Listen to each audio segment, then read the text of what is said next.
So I came across a post recently on Facebook. It was one of those posts, promising a handful of surface level things you can do to heal and recover from burnout. And the implication was that this woman had basically turned her burnout around almost immediately, just a very quick healing and recovery. And I thought, yeah, like, okay, whatever, I'm not buying this. Because for anyone that's experienced real burnout, it's not that simple. And of course, as I suspected, this was just, a front to sell her get healed and recovered quick healing methods for burnout. But underneath this post, I saw a comment from a woman that just infuriated me. And at the same time, it made me really sad. The comment from this woman essentially said that she had been burnt out solid since 2024. In 2 years, she's now on her second sick leave from work. And the family physician told her that her burnout is only work exhaustion and that the time off for that is 3 months. And more than that means it's major depression and not burnout. And she said, I'm not depressed. She will be, but, I guess that's what he learned in doctor school. Her 3 months is almost over, she says, and I am so not ready to go to work again. And reading that made me feel so badly for her because I could feel, just in those few short sentences, I could feel her exhaustion, her frustration, her I don't want to do this anymore feeling. And my heart broke for her. I just thought she just can't do this anymore and she's not being heard. Burnout is not just work exhaustion. That can be sorted with a few months hiatus, and there's no doctor or World Health Organization out there that will ever convince me otherwise. Whatever definition you used to say have reduced my experience to simple work exhaustion would have been so dangerously inadequate. And unfortunately, this kind of thing is happening to so many people. And that's why we have people in their 20s, 30s, 40s, 50s dying from fatal heart attacks and strokes from being burnt out and not being validated, not being heard, not being taken seriously. And I'm just so thankful that my burnout wasn't viewed, this abstractly and treated in such a lightweight way. Because if my own health had been reduced to just, you're tired from work, take a few months off and you'll be fine, I really don't know where I'd be right now. But I'm going to hazard a guess and say it's 6 feet under, just as I was warned. Because my burnout wasn't just exhaustion. It changed the way I functioned. It changed my relationship with work, with rest, with sleep, how I approached my daily life, my responsibilities, home, my body, my brain, even ordinary things that used to feel completely normal just became so overwhelming and felt impossible to even begin to think of taking them on, and it drastically affected my health. And more than 2 years after leaving corporate, I am still healing and recovering, and I'm still having this roller coaster of, emotions and feeling overwhelmed. The past couple of months, I felt tired in a way I've never felt before. It's not like when I had the insomnia when I was burnt out. It's tired to the point. The only way I can explain it is just sometimes I don't even want to lift the fork to my mouth to eat. I just don't have the energy for a lot. I think there's a lot of reasons for that I'll go into in other videos. I'm starting to kind of understand where that might be coming from. But the thing is, to reduce burnout to simply being tired from working too hard, it just really it ignores the psychological reality of what burnout usually is, and it shifts the blame and the burden onto the individual. It shames them, and then it lets the broken systems off the hook. As someone who could have died from burnout, and it wouldn't have been long after my last hospitalization, I was reaching the end. And I suffered from burnout for far longer than I realized.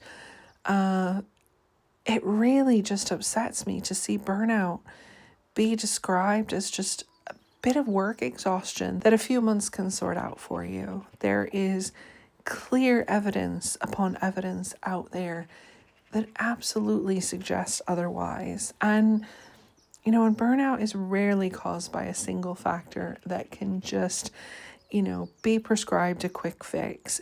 Deep exhaustion builds from a mix of, your upbringing, personal traits, past trauma, life duties, extra responsibilities, environmental pressure, so many things. And recovery, it just isn't quick.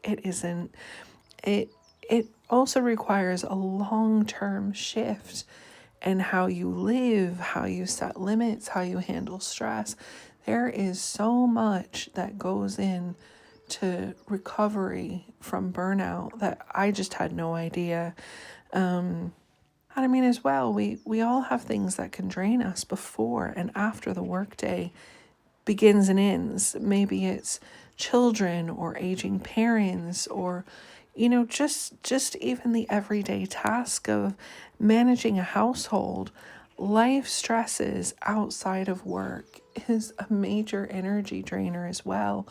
Combine that with the stresses of 9 to 5 these days, and it's not good, and you've got on top of that things like overthinking, perfectionism, trying to please everyone, struggling to say no. All these things, as I know, make it hard to rest. Poor sleep habits, chronic illness, chronic stress, etc. These all lower your body's ability to be able to even cope with daily pressure. You can then feel a loss of personal meaning or purpose, or if you're facing money worries, all this stuff adds to the heavy emotional weight we end up carrying. It's not just work. There are just so many factors coming into play that are massively draining and that, would make it difficult for anyone to cope. So not being able to keep up with non-stop life demands is not a personal failure. As much as they might want to make us think it is, we are just not built for this kind of constant output. So having a few months to rest is not the answer, because returning to the same unsupportable routine and or toxic setting just quickly brings that exhaustion right back. A few months away is not going to rewrite years of poor boundaries or high self-expectations and everything else. Yes, rest can help your body recharge, but it doesn't fix the root lifestyle or the systemic issues that's causing the stress and the burnout. And, healing and recovering from burnout, it takes a lot of sacrifice and long-term changes, and that's not at all easy, as I have so humbly found out. I mean, I'm over 2 years into having left, my previous job, the corporate life, and I have so far yet to go in my healing and recovery, because I'm undoing a lifetime of beliefs and behaviors and conditioning and expectations. And those sorts of things don't just fix themselves overnight. I'm still struggling to work through things and change how I live, even now, as I speak, there's still lots of things that I need to do to help me, heal and recover from what I've gone through. And it doesn't help when, past traumas are now coming in as well, things that I've buried and not wanted to deal with. So it's far more complex than just a little bit of work exhaustion. And one of the things I'm realizing is that, my surroundings are a very important part of healing and recovery.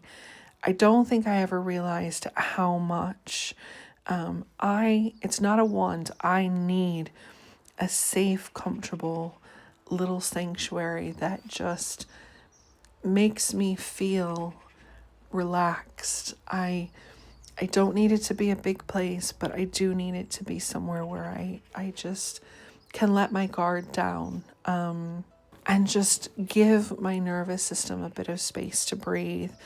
Because I really think the truth is my nervous system can't truly exhale if my physical environment is still reflecting my old chaotic life. And every time I walk into my house right now, I feel massively overwhelmed by everything that there is to do. Painting or sanding, decluttering, organizing. There's the lack of space. There's just a lot to do, and it's overwhelming and it's tiring. Unfortunately, life hasn't kind of stopped, so I can take on, these different extras that I have to do, and that in and of itself is just overwhelming and tiring. And I often don't even know where to start, because when I try to make progress, I'm so overwhelmed, my brain kind of gets fried. I don't know where to start, because every time I do, I just seem to go backwards at the end of the day. So I think one of the biggest things I'm learning out here in the middle of this messy transition, is that you can leave the system and leave your whole life behind, but you can still find a way to burn yourself out. Burnout it's just not all about work. It really is an internal pressure. And in another bid to, stop the burnout cycle, I'm really trying to give myself more grace and take baby steps now. Again, I keep getting into the baby step mode, but I'm really kind of holding on to it this time, and I'm actually starting to make progress. Now that I'm not putting unrealistic expectations on myself, I think I'm very clearly seeing that slow and steady does actually win the race. So I'm tackling this house in baby steps, and I have 2 rooms that I really want to get done by the autumn. Well, I only have 2 rooms, so hopefully that makes it easier. But yeah, I just kind of want to transform them into this cozy, whimsical, nice, just space that I like being in, that really allows me to just take that breath and just feel lighter, I guess. So over the next several weeks, I want to use the upcoming episodes to kind of pull back the curtain and talk about the practical reality of making a shift like this, dive into how I'm navigating the debt that I took on, learning to live more frugally, managing a strict budget, dealing with the everyday kind of reality of downsizing, and, trying to turn my house into this nice, cozy little place, but on a budget. I'm also going to answer the question that I seem to keep getting about why I chose a small house in the first place, why I'm throwing my education away, why I don't want to chase high corporate success anymore, and why it's worth it that I'm choosing my peace over a societal blueprint. So as I say, next week I'm tackling the physical space in my room. I'm doing this even in real life, one small corner at a time. So next Thursday, we're officially kicking off the new chapter with my bedroom. We'll be starting with the little corner of the chest of drawers area and that kind of half wall above it. I'll be showing how I'm styling it on a budget, using my favorite little thrifted finds and vintage treasures. And because yes, I'm an eclectic maximalist and I will always find a way to add more stuff to a room. That's just what I do. But very cheaply, very, very cheaply. So if this sounds like your cup of tea, then please do subscribe. If you want to watch me put a house and a life together, as I'm starting over and rebuilding one little corner at a time. So until then, take care of yourself and I'll see you in the next one.